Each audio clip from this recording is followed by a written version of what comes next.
a broken necklace, a message from a dead woman, and a warning: find your sisters before they find your body. Riley Bennett had long made peace with silence. Her days unfolded beneath the soft glow of a desk lamp in a cramped jewelry repair shop tucked behind a florist on Maple Street where time moved slowly and names faded fast. She had no family photographs, no birth certificate she trusted, and no memory of a mother's voice, just the hum of a soldering iron and the sharp glint of broken things waiting to be mended. It was in that quiet, rainy afternoon that a small, unmarked package arrived, addressed in uneven handwriting, to a name she never used outside legal forms. Inside, she found a delicate necklace snapped in two, and engraved on the back, almost too faint to see, were 4 words that shattered everything she thought she knew. "Please forgive me, Riley." Her breath caught. The clasp was old, very old, and beneath its fragile hinge, she uncovered a tightly folded slip of paper that read, "You are one of 3. Find the others before they find you. Trust only Karen Hewley." That was the moment Riley stopped repairing broken jewelry and began repairing herself. Riley Bennett was 28 years old and lived the kind of life most people forgot existed.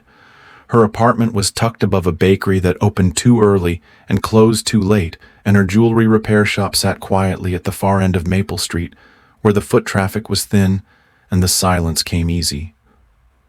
Each morning began the same way. She'd press the blinking button on her outdated coffee maker, pull her chestnut hair into a loose bun, and walk the 7 blocks to her shop with the same canvas bag slung across her shoulder.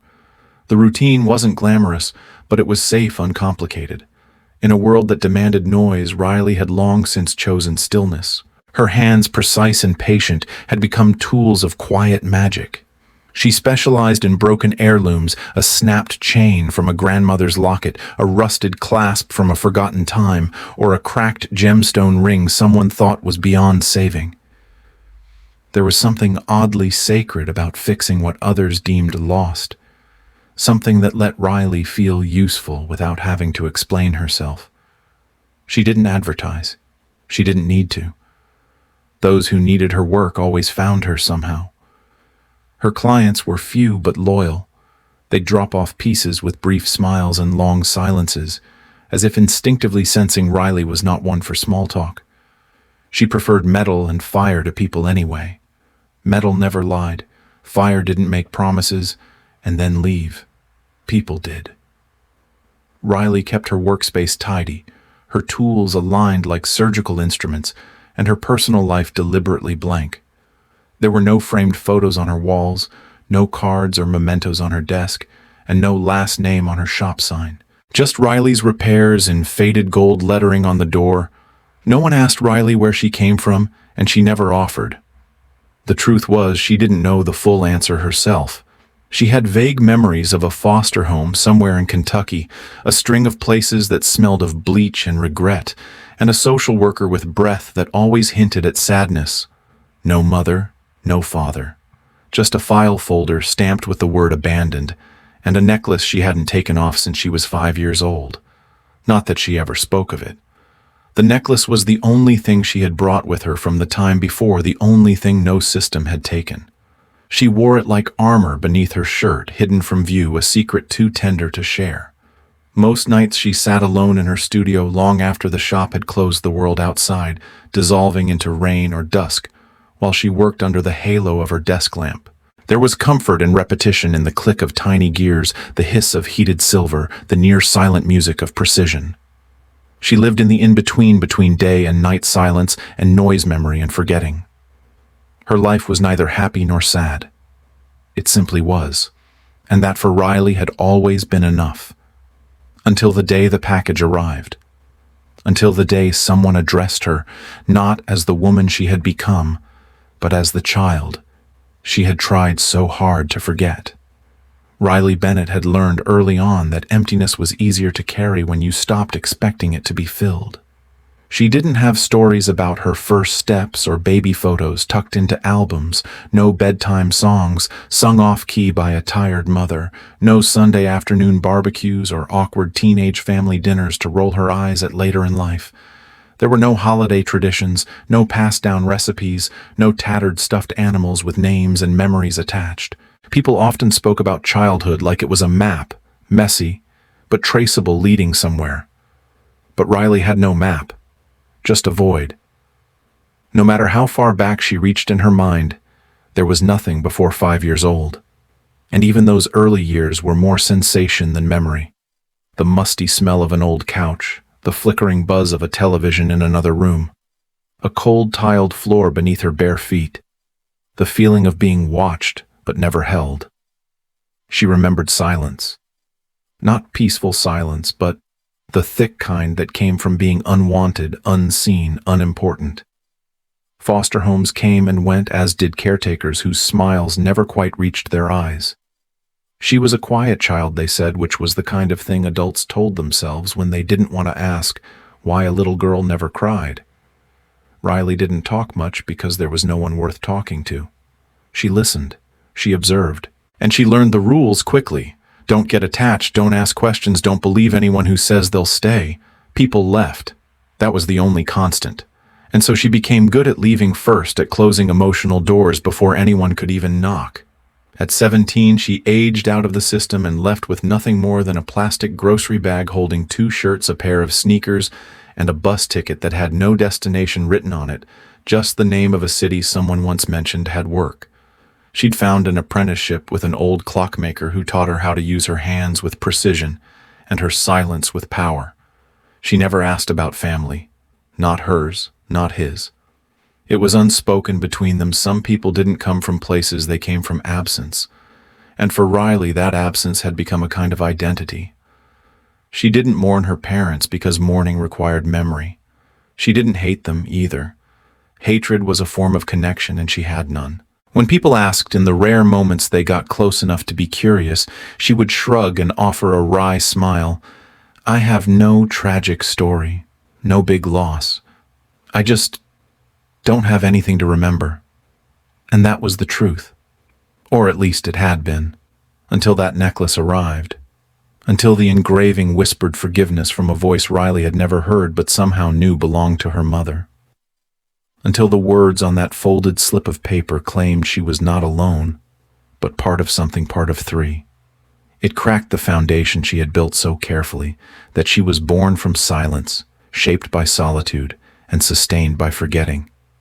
If someone remembered her, if someone loved her enough to ask for forgiveness after all these years, then maybe, just maybe, everything she believed about her origin was a lie.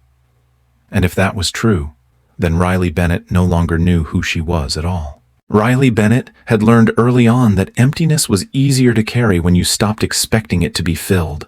She didn't have stories about her first steps or baby photos tucked into albums, no bedtime songs sung off-key by a tired mother, no Sunday afternoon barbecues or awkward teenage family dinners to roll her eyes at later in life. There were no holiday traditions, no passed-down recipes, no tattered stuffed animals with names and memories attached. People often spoke about childhood like it was a map, messy but traceable, leading somewhere. But Riley had no map, just a void. No matter how far back she reached in her mind, there was nothing before 5 years old. And even those early years were more sensation than memory. The musty smell of an old couch, the flickering buzz of a television in another room, a cold tiled floor beneath her bare feet, the feeling of being watched, but never held. She remembered silence. Not peaceful silence, but the thick kind that came from being unwanted, unseen, unimportant. Foster homes came and went, as did caretakers whose smiles never quite reached their eyes. She was a quiet child, they said, which was the kind of thing adults told themselves when they didn't want to ask why a little girl never cried. Riley didn't talk much because there was no one worth talking to. She listened, she observed, and she learned the rules quickly. Don't get attached, don't ask questions, don't believe anyone who says they'll stay. People left. That was the only constant. And so she became good at leaving first, at closing emotional doors before anyone could even knock. At 17, she aged out of the system and left with nothing more than a plastic grocery bag holding 2 shirts, a pair of sneakers, and a bus ticket that had no destination written on it. Just the name of a city someone once mentioned had work.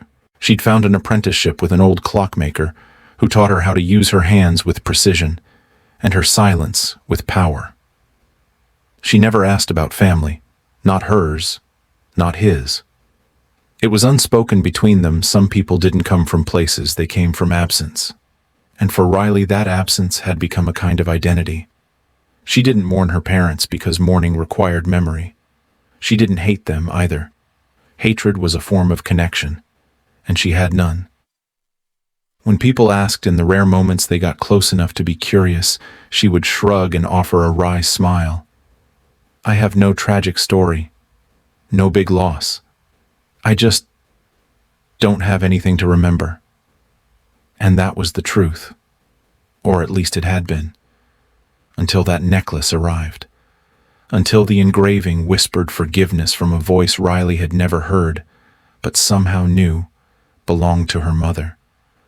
Until the words on that folded slip of paper claimed she was not alone, but part of something, part of 3. It cracked the foundation she had built so carefully that she was born from silence, shaped by solitude, and sustained by forgetting. If someone remembered her, if someone loved her enough to ask for forgiveness after all these years, then maybe everything she believed about her origin was a lie. And if that was true, then Riley Bennett no longer knew who she was at all. The rain had been falling since dawn, a steady gray curtain that blurred the edges of the world outside Riley Bennett's shop window. It wasn't the kind of dramatic thunderstorm that came crashing down with fury and spectacle. It was the quiet kind, the kind that soaked into the bones of the city and made everything feel heavier, slower, lonelier. The sky hung low and colorless, pressing down like a weight on her shoulders as she moved through her morning ritual. She flipped the sign on the door to open, though she knew no one would come today. Days like this were made for staying in, for sipping tea under thick blankets or curling beside a loved one and watching the storm roll by. But Riley had no one to curl beside, no voice on the other end of a call asking if she'd remembered an umbrella, no text messages filled with heart emojis and check-ins. There was only the hum of the old radiator in the corner and the rhythmic tick of the wall clock she'd repaired herself, one of the few sounds in the room not made by rain or memory. Outside, pedestrians hurried beneath umbrellas like shadows trying to outrun their own sadness, heads down, collars up, boots splashing through puddles that grew wider by the hour. Inside, Riley sat hunched over her workbench, the smell of metal and flux sharp in the air. Her hands moved with practiced precision, threading fine silver wire through the eye of a cracked pendant, but her mind drifted elsewhere, to a time, a place, a face, though none of those had ever truly existed for her. She stared out the window for a long moment, watching the water gather and slide down the glass in slow, uncertain lines. There was something haunting about the way the rain refused to stop, like it was mourning something the world had forgotten. It mirrored the weight in her chest. She had never been able to name the hollow space between her ribs, where a mother's voice should have lived, a father's arms, a childhood laugh. The world kept spinning, and Riley kept fixing what others had broken, but no one ever noticed how much of her own soul had frayed in the process. The light in the shop flickered once, just a tremble, and for a brief second, Riley imagined what it would feel like to disappear completely, to dissolve into this gray day, to become another forgotten girl in the storm. But the thought didn't frighten her. It felt familiar. The bell above the shop door didn't ring. No customers came. No deliveries. Just rain, endless and steady, tapping against the roof like a lullaby for the lonely. She didn't speak a word all morning. Didn't need to. The silence had long since become her language. It wrapped around her like an old coat, unfashionable, but worn and shaped to her frame, stitched together with years of solitude. She reached for her mug of now cold coffee, took a sip, grimaced, but didn't bother replacing it. What was the point? It was just another wet gray Tuesday. Another day where nothing would change. Another echo in a life built from echoes. Or so she thought, until the knock came. Not on the door, but in the form of a package, small, unassuming, and soaked through with rain, lying on the welcome mat like it had been dropped there by fate itself. The chime above the workshop door startled Riley Bennett more than it should have. It wasn't the usual delicate ring of a customer stepping inside, but the sharp mechanical buzz of the old front bell, the one wired directly to the delivery slot she rarely used. She looked up from her workbench, brows furrowed. Soldering iron paused mid-repair as the echo of the bell faded into the patter of rain still falling against the shop's front window. No one had knocked. No footsteps, no shadow lingering behind the glass. Just that short, insistent buzz followed by silence. Riley rose slowly, wiping her fingers on the hem of her apron out of habit. Her boots made soft thuds against the wooden floor as she approached the front of the shop. When she opened the door, the air hit her like a cold, breath-wet metallic, heavy with the scent of damp asphalt and street oil. And there, lying squarely on the worn welcome mat, like it had been placed with purpose, was a small rectangular parcel wrapped in brown paper, the corners slightly wilted from the rain. There was no return address, no sender's name, not even a courier sticker or postmark, just her own name scrawled in uneven black ink, Riley Bennett. Nothing more. No title, no shop name, no apartment number, just the name she used on government forms, on tax returns, and very rarely on medical records. No one in town used her full name. No one in her personal life, such as it was, even knew it. For a moment she simply stared at it, heart ticking faster than she liked. Then, bending down slowly, she picked it up. It was lighter than she expected, but something inside shifted slightly, like it wasn't packed tightly.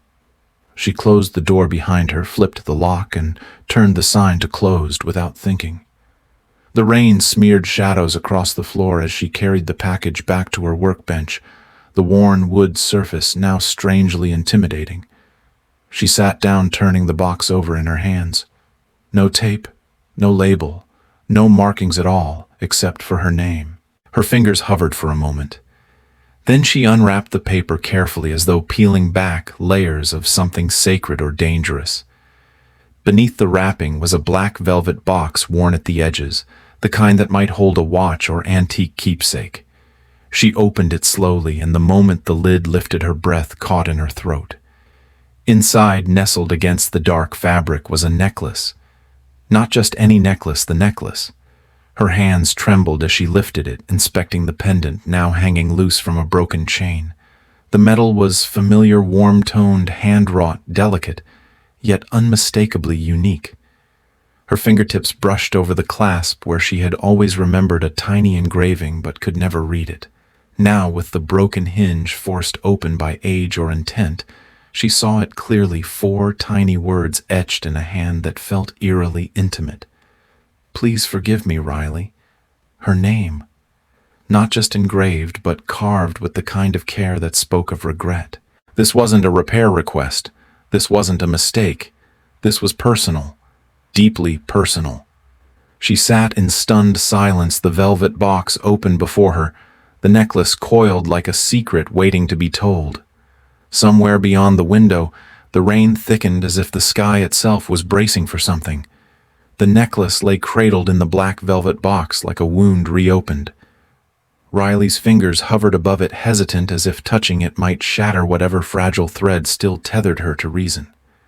The chain was delicate, old, and unmistakably handmade, 2 strands of twisted gold, looping around a centerpiece that had once been whole but now sat broken in 2 clean halves. The break wasn't jagged or accidental. It was intentional, almost surgical.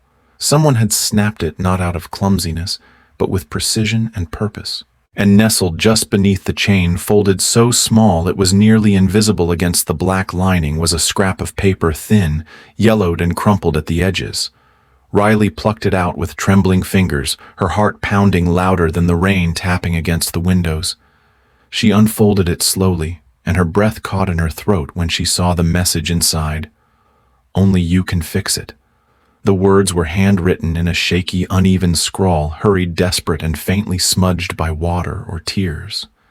No name, no signature. Just that single jarring sentence, like a riddle or a plea. It hit her in the chest like a stone. There was no doubt it was meant for her, not just because of the name on the package or the eerie familiarity of the necklace's design, but because of the certainty that bloomed deep inside her as she read those words.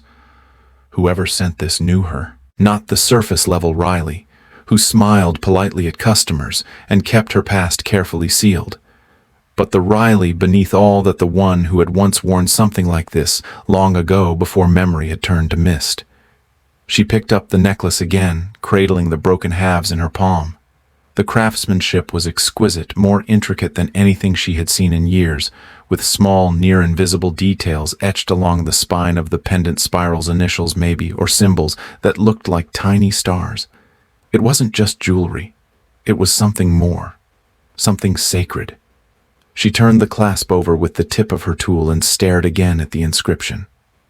"Please forgive me, Riley." The words were etched with care, the kind of care that came from guilt, from absence, from longing.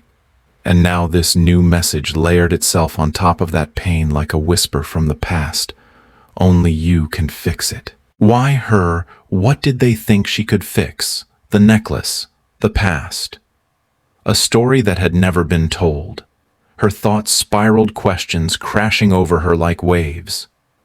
Had someone been watching her all this time? Someone who knew where she was, what she did for a living, what she had tried to bury?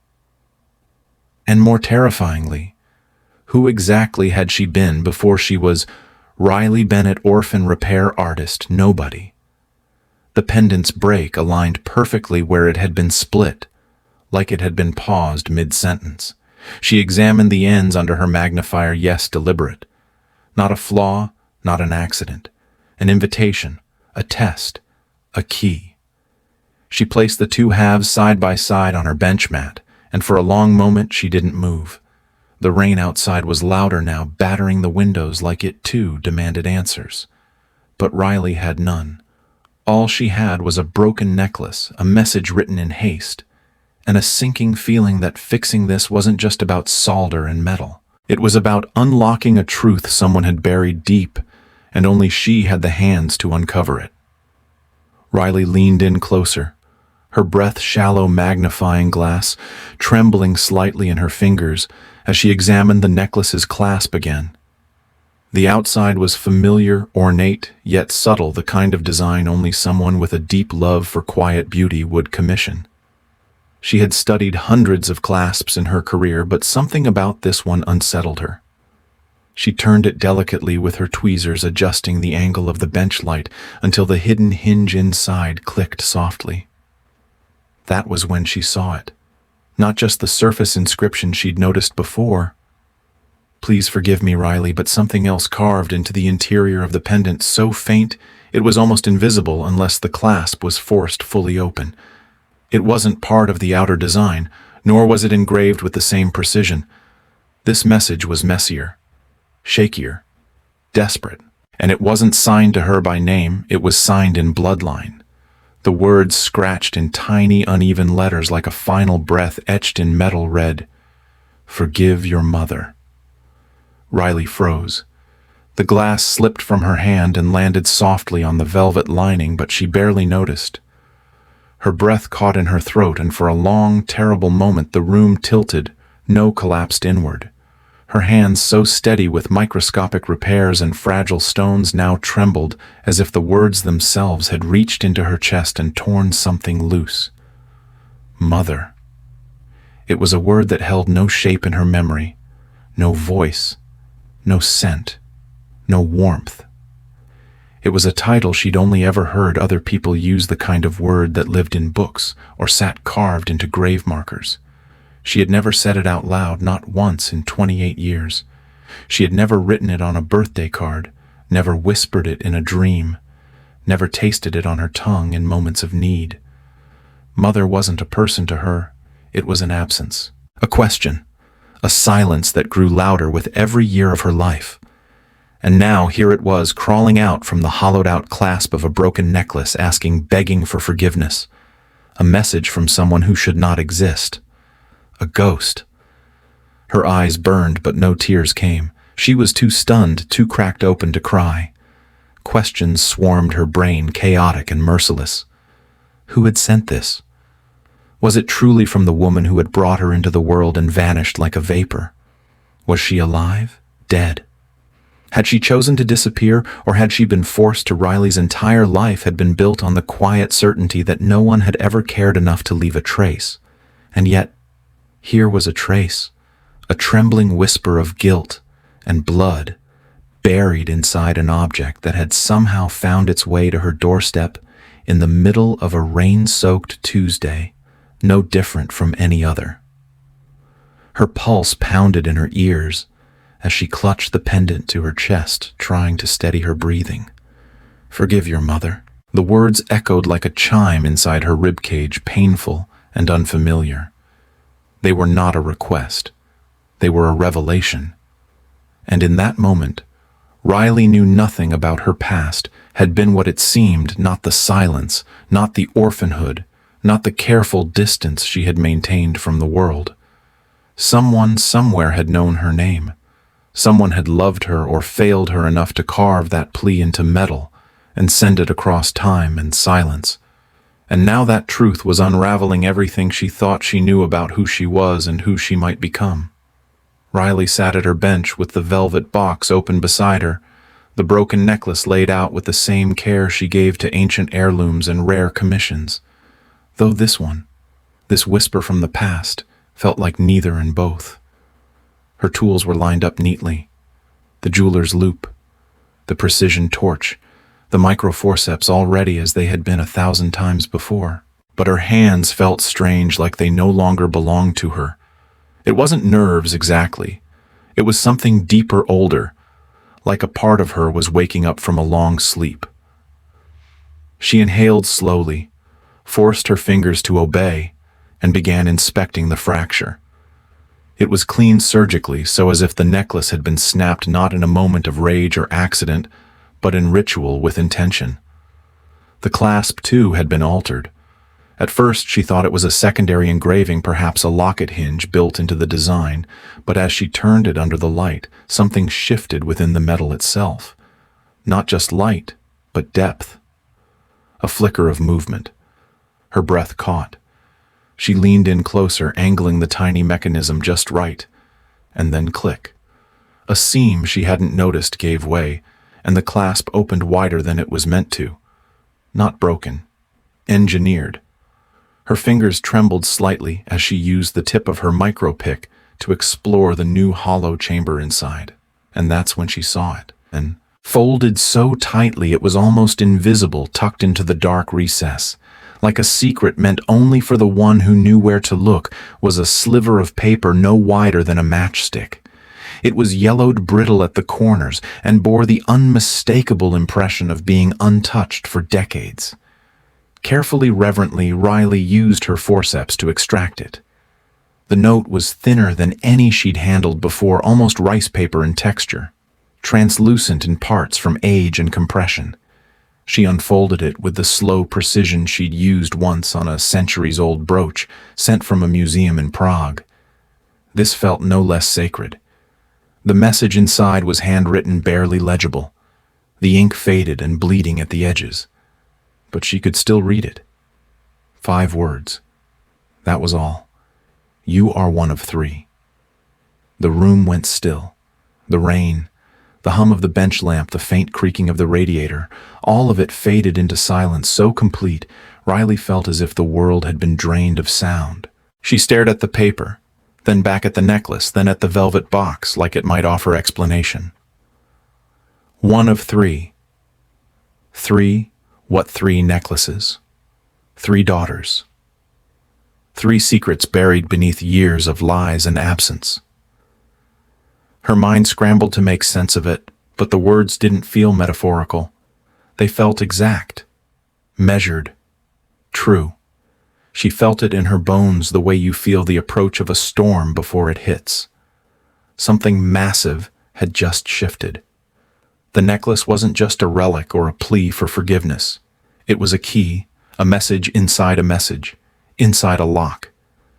Her whole life, she'd believed she was singular, alone, a one-off tragedy.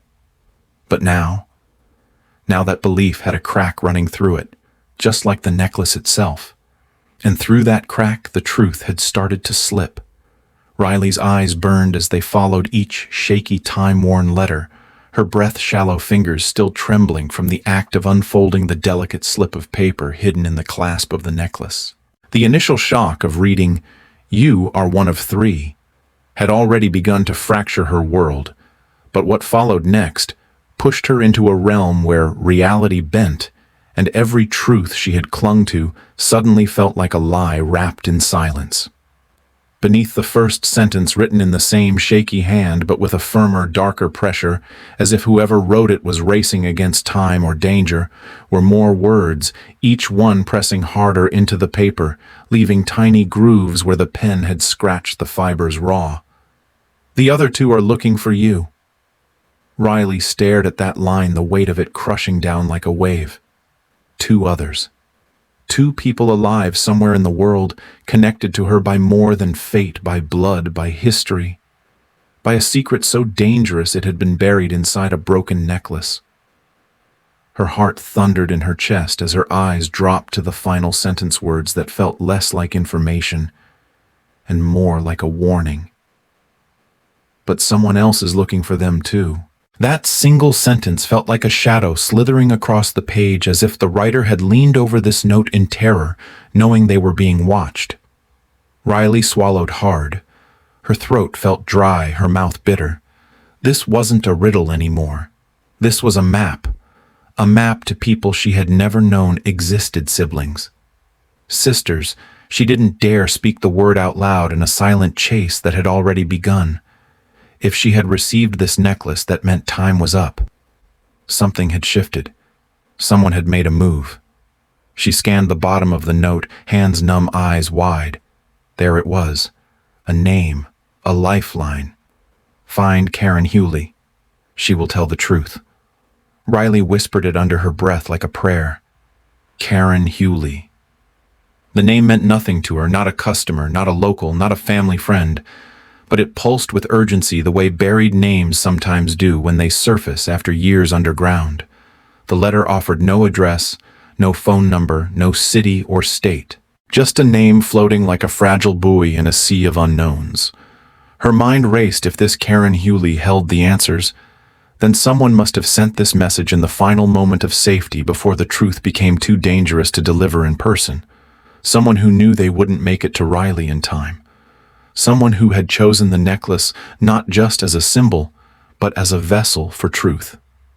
She looked again at the words, reading them over and over, as if they might rearrange themselves into something less terrifying. But they never changed. "You are one of three. The other two are looking for you. But someone else is looking for them too. Find Karen Hewley. She will tell the truth." It wasn't just a message. It was a summons. A warning, a lifeline. And Riley knew whatever life she had before this moment, it had already ended. The rain outside had slowed to a mist, but inside her a storm was gathering. Everything was about to change. The memory didn't come like a lightning strike. It crept in slowly, quietly, like fog rolling across a long-forgotten field. Riley didn't even realize she had drifted, until her hand, still clutching the pendant, went limp in her lap, and her breathing slowed. She wasn't in the studio anymore. She was small, maybe 4, maybe 5, curled in the back seat of a car that smelled faintly of lavender old leather and something warm like cinnamon. Rain tapped softly against the windows, and the world outside was a blur of trees and highway lights. The hum of the engine was low and steady, a lullaby in motion. She was tucked in a thick coat, her tiny fingers buried beneath the folds, her cheek pressed against the chest of a woman whose face she couldn't fully see, but the warmth of her was unmistakable. The softness of her voice, the way her arms wrapped tightly around Riley's little frame as if shielding her from something she couldn't explain, was so vivid it made adult Riley's chest ache in the present. She wasn't scared in that moment. She wasn't lonely. She was loved desperately, fiercely, almost fearfully. The woman was whispering into her hair again and again, and Riley, half asleep, barely registered the words then. But now she could hear them with piercing clarity. "Don't take it off, okay, sweetheart, no matter what happens. Promise me. No matter what happens." The woman pulled back slightly, brushing damp hair from Riley's forehead.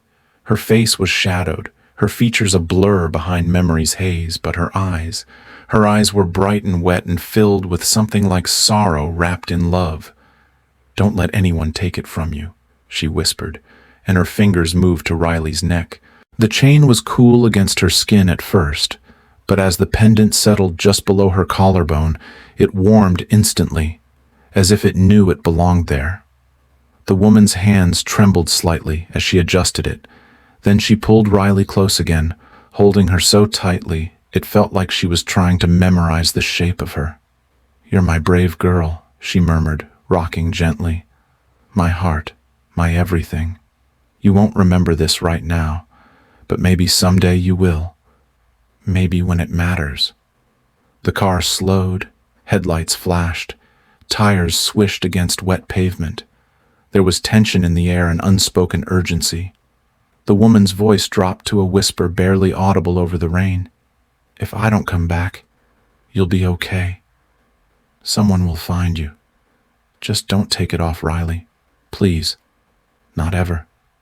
She pressed a kiss to the crown of Riley's head, and her arms tightened one last time. There was a sound, distant footsteps, a muffled voice, maybe a door, but the memory began to dissolve at the edges, pulled away by time or trauma, or both. Adult Riley jolted upright, breath hitching in her throat, her eyes wide, as if waking from a dream she hadn't known was waiting. The pendant glinted in her palm, and for the first time in her life it didn't feel like just a strange piece of jewelry. It felt like a memory, a message, a promise. And most of all, it felt like a goodbye. The memory trembled at the edges, flickering like the last frames of a film reel pulled too tightly. Riley, still small in that dreamlike space of recollection, clutched the warmth of the woman's embrace as if it were the only anchor she had. But then something changed. The hum of the engine that had once lulled her began to fade beneath a sharper noise. A distant siren, thin and wavering like a scream, stretched across the wind. The woman holding her stiffened slightly. Riley could feel it even in half-sleep, the way the heartbeat beneath her cheek suddenly quickened, the way the hands that had stroked her back began to tremble. The whispering stopped. All that remained was silence. And then the distant wail of another siren joined the first. Riley stirred, blinking up through the car window, and saw nothing but trees rushing past and faint streaks of light from an overhead sign. And then out of nowhere a burst of red and blue light cut through the darkness, like a blade painting the inside of the car with urgent flashes. The woman's breath hitched. She held Riley tighter and whispered just once more, but this time, not words, just a soft broken sound, like a prayer swallowed by fear. Tires screeched in the distance. Another siren grew louder, closer. A horn blared, long and angry. Riley remembered the jolt of the car swerving slightly, the seatbelt digging into her shoulder, the woman turning sharply to glance behind them, her face illuminated in terrifying bursts by the flashing lights. Her lips moved, but Riley couldn't hear the words. Maybe she didn't want to. The air inside the car became heavy, like a storm pressing down through the windows. There was the sudden roar of another vehicle speeding past in the opposite lane, the blinding sweep of headlights, and then the horn again, closer, louder, violent. And just like that, the memory cut. No crash, no scream. Just a silence so final it echoed. Riley, back in the present, sat frozen in the dim glow of her studio, her chest tight as if she'd been holding her breath for years. That was where the memory ended, on the cusp of something she wasn't ready to see. The sirens, The lights, the sound of something terrible approaching.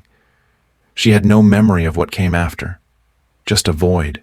As if everything, her name, her family, her past had been wiped clean the moment that final horn shattered the night. All she remembered after that were the cold arms of strangers, the stale scent of police stations, and questions she never knew how to answer. But now, as she clutched the pendant and the broken note, those sirens felt closer than ever, like they had been circling all along waiting for her to remember. And part of her knew the truth hadn't been erased. It had been buried. And whatever happened under those flashing lights all those years ago was the reason she had been hidden ever since. Riley sat in the dim hush of her studio, the silence ringing louder than any sound she had ever heard, her breath shallow and uneven, as the final fragments of the memory slipped away like mist at dawn. Her fingers, trembling slightly, drifted toward her neck, almost instinctively guided not by logic, but by something older, deeper, something etched into the marrow of her bones. Her skin was still warm from the dream, from the presence of the woman whose voice had whispered promises Riley had never consciously remembered until now. Slowly, carefully, she lifted the pendant, the one that had arrived just days earlier, shattered, unannounced, anonymous, and pressed it gently against the hollow of her throat. For a long moment, she didn't move, and then, like lightning splitting a sky that had always pretended to be calm, it hit her. Not a thought, a knowing, a memory so sudden and physical that she gasped aloud. This wasn't a new necklace. It wasn't a gift from a stranger. It wasn't even a mystery. It was hers. It had always been hers. Her heart pounded against her ribs, the noise of it echoing in her ears as her thumb traced the familiar ridge along the edge of the pendant, an imperfection in the metal she hadn't noticed when she first opened the box, but now recognized like the freckle behind her left ear or the faint scar on her ankle. That tiny notch wasn't random. It was memory. She had fidgeted with it as a child, her thumb brushing it over and over while she sat in the back seat of that car, half asleep, wrapped in someone's arms. Her mother's arms. Her mouth went dry. The weight of the necklace on her palm felt heavier now, like it was holding time itself, like it was whispering back to her in a language only her soul could understand. This necklace had been with her in the car. It had been pressed against her skin when sirens screamed and headlights split the dark, and everything she knew shattered into the silence that had followed. This was the necklace the woman had fastened around her neck with trembling hands and urgent whispers. "Don't take it off, sweetheart, no matter what happens." Riley's vision blurred, and she blinked, willing herself not to cry, not yet.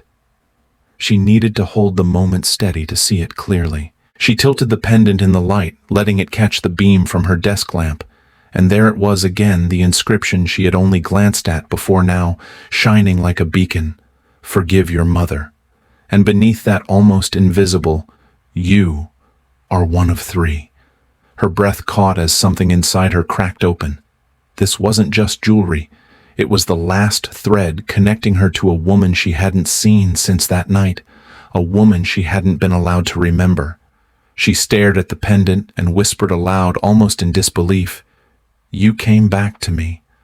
The weight of the years, the loneliness, the questions, all of it collided with the truth rising from her chest like a tide that could no longer be held back. The necklace was hers. It had always been hers. And now, finally, it had come home. Riley hadn't slept that night. The weight of the necklace still pressed against her skin like it had always belonged there. But now, it felt heavier. Not in the physical sense, but as if it carried the gravity of years of forgotten truths and secrets not yet told. She sat on the worn stool at her workbench, the half-repaired chain glinting softly under the yellow desk lamp, the soldering iron cold beside it untouched for hours. Outside, the rain had lessened, but the wind still whispered through the narrow alley, carrying with it the kind of stillness that made the world feel like it was holding its breath.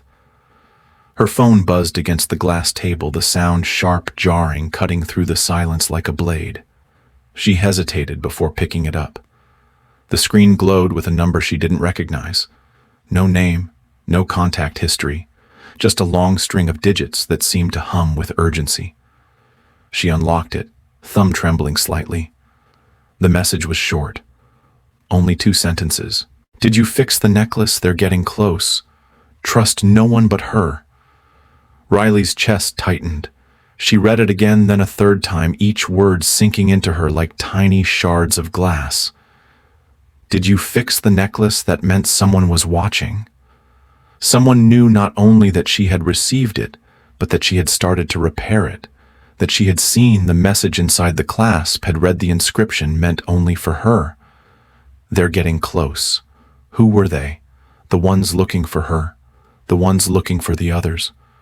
Or the ones who had tried to erase her life before she even had a chance to live it? Trust no one but her. Her, the woman from the note. Karen Hewley. The name echoed again in her mind, the only constant in a sea of confusion, the only lifeline tethering her to something that might resemble truth. Riley's pulse raced. She looked around her studio instinctively, as if the bare walls and dusty shelves could offer answers. They didn't. They never had. Her world had always been quiet, uneventful, deliberately small until now. Now it felt like something was pressing in from all sides, like the walls themselves were listening. She opened the message again, checking the timestamp. It had been sent only seconds ago. Her phone had no service bars, no GPS activated. The door was locked. The windows were shut. And yet somehow, someone knew. Panic clawed at the edge of her reason. Was this a trap? Was she being lured? But something in her gut, something deep, wordless, instinctual, told her this message wasn't meant to harm her. It was a warning, a desperate attempt to reach her before someone else did. She sat perfectly still, her mind racing through the fragments of memory, the voice in the car, the sirens, the pendant. She needed answers. She needed to know who had sent the necklace, who had sealed the note inside the clasp, who was watching her.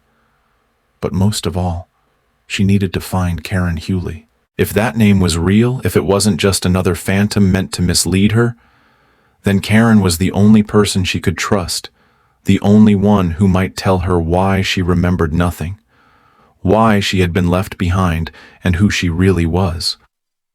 Riley typed a reply quickly, her fingers fumbling across the screen. Who are you? How do you know about the necklace? She hit send. The message went out, but no response came. She waited.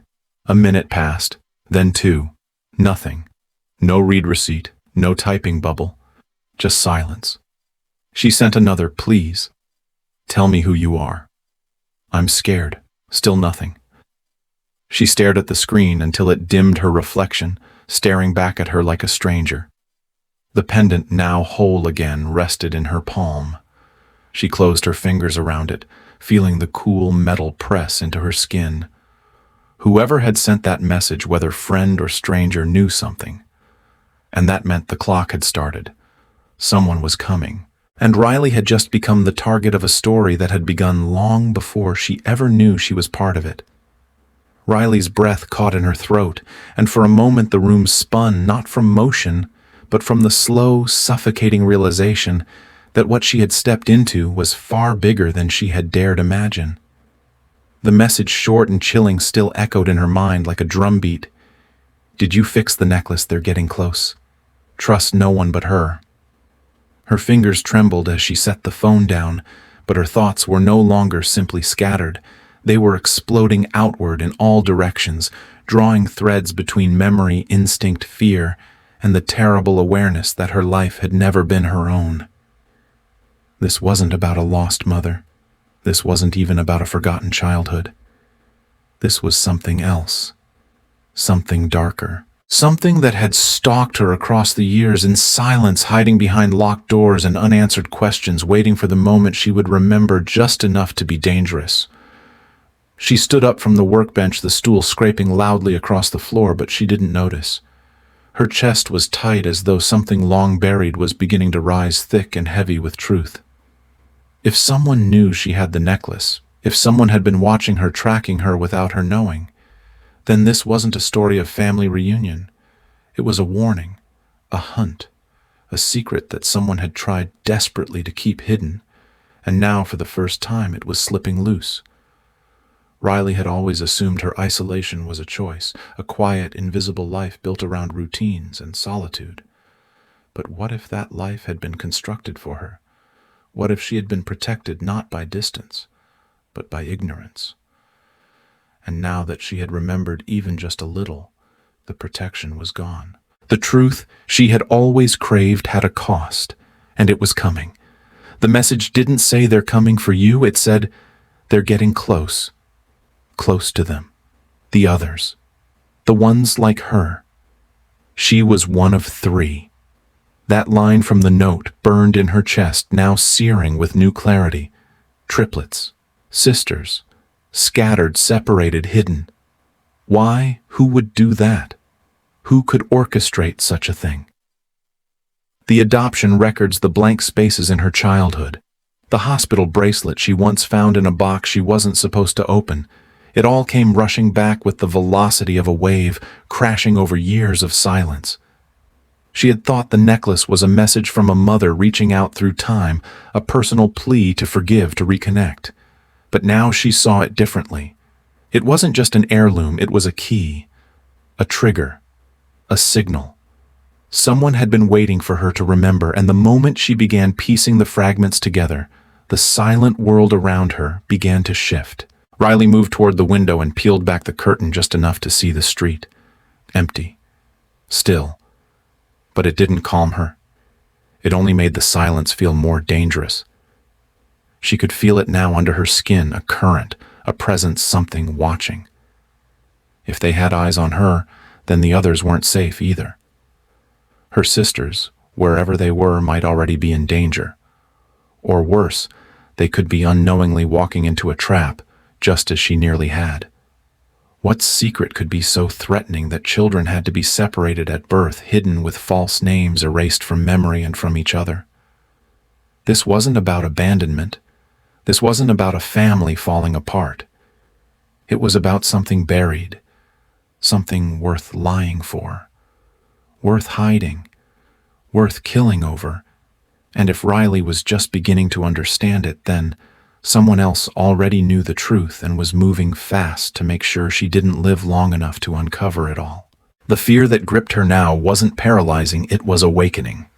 Her mind, sharp and relentless, began to fire with questions, connections, urgency. The message had told her to trust only one person, Karen Hewley. Whoever she was, whatever she knew, she was the only lead Riley had. But that meant more than just finding her. It meant making a choice to stop pretending she was just a jeweler, living a quiet life in a forgotten city, and to step into the fire of a past she never asked for. Because this wasn't a story of lost daughters. This was a conspiracy, and she was in the middle of it. Riley stood in the dim glow of the workshop, the silence around her thick and expectant, as if the air itself was holding its breath to see what she would do next. Her fingers, still trembling faintly from the rush of fear that had gripped her earlier, reached for the chain lying on the workbench. The necklace, now whole again, soldered carefully, with the precision she had perfected over years of restoring things other people deemed broken beyond repair. But this wasn't just any repair. This wasn't a customer's heirloom or a stranger's keepsake. This was hers. This was the very symbol of a life she didn't know she had lived, a memory resurrected from the graveyard of her past, and now it gleamed softly under the yellow light like it was waiting to reclaim its place.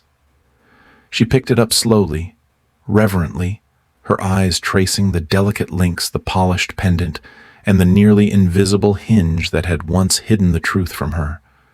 The metal was cool in her hands, but no longer foreign. It felt familiar now, hauntingly, so as if it had always belonged to her, even in the years she had forgotten its existence.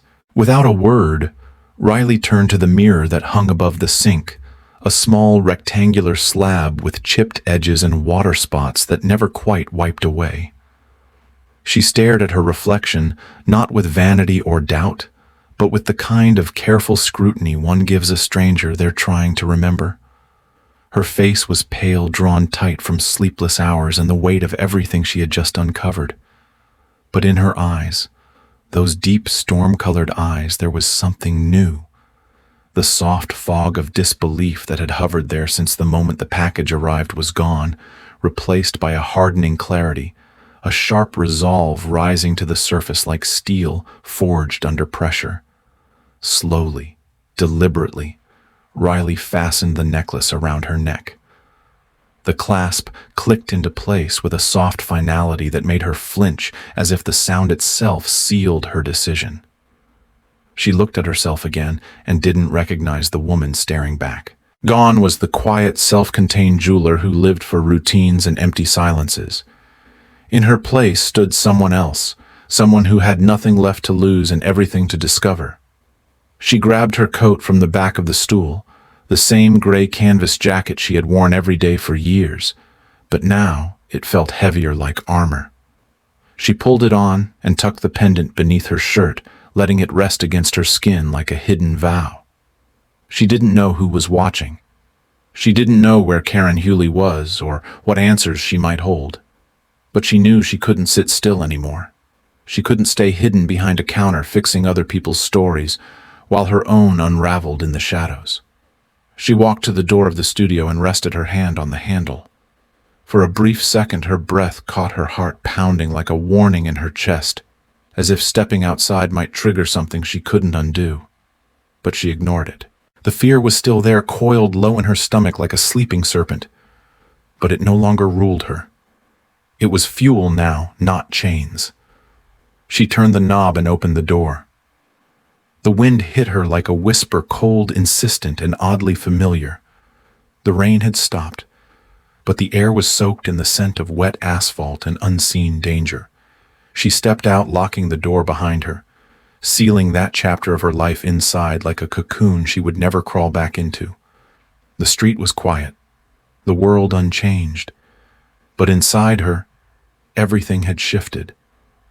Riley Bennett was no longer a woman waiting for answers to find her. She was going to find them herself, even if it meant tearing open the very seams of the life she thought was hers. The streets of the city stretched out in front of her like a map she had never learned to read, familiar in structure, foreign in purpose. Riley walked through them now with a strange new rhythm in her step, not hurried, not hesitant, but something in between, a pace dictated by adrenaline and memory, by fear pressing at her back and a question pulling her forward.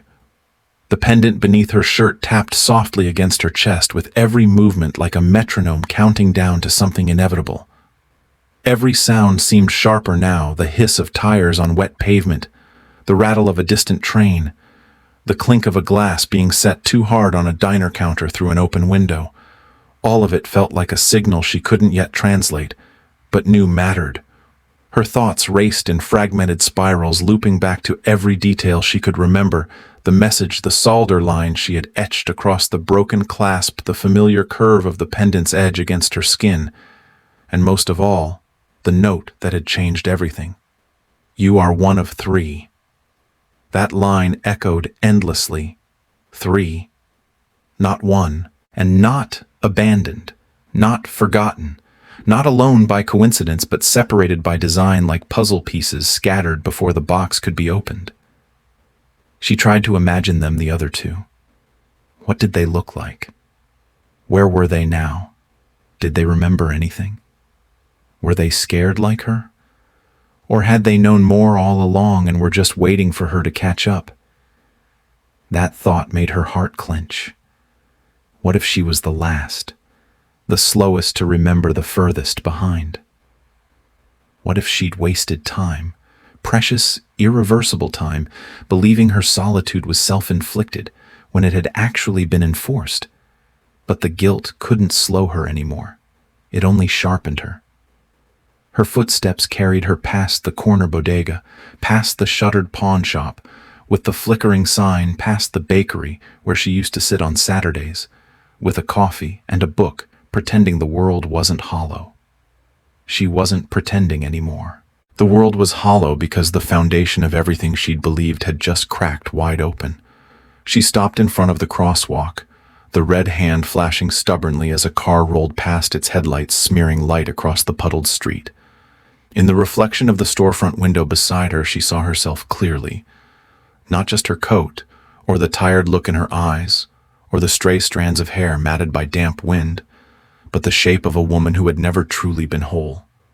Her mouth tightened, not from fear, but from a dawning sense of clarity so sharp it nearly hurt.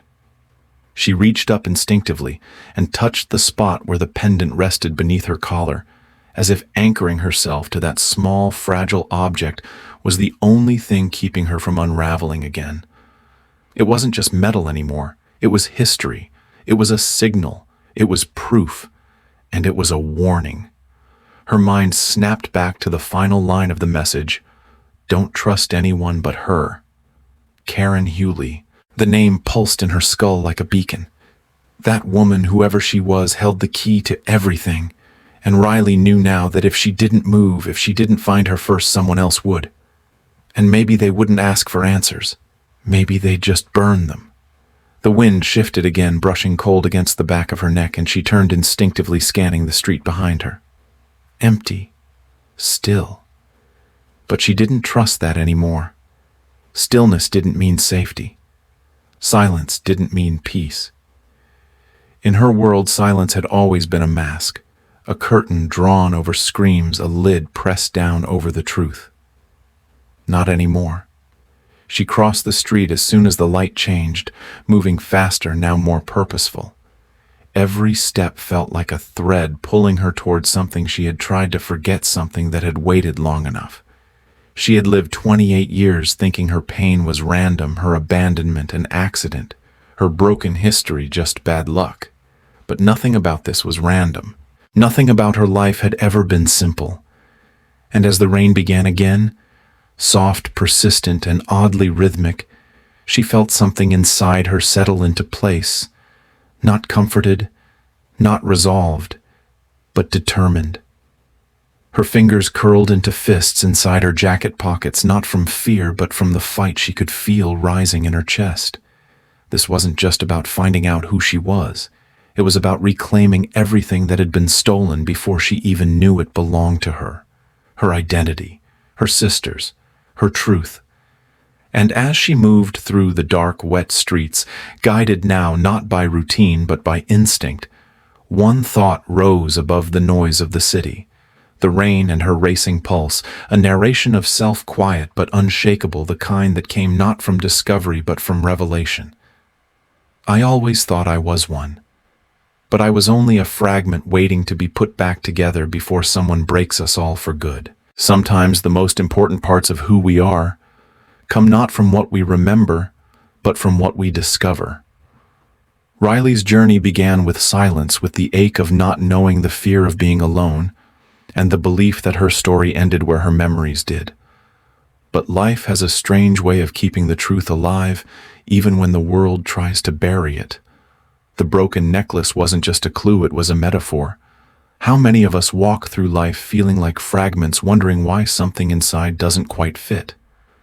Maybe it's because we haven't yet found the people, the purpose, or the truth we were meant to connect with.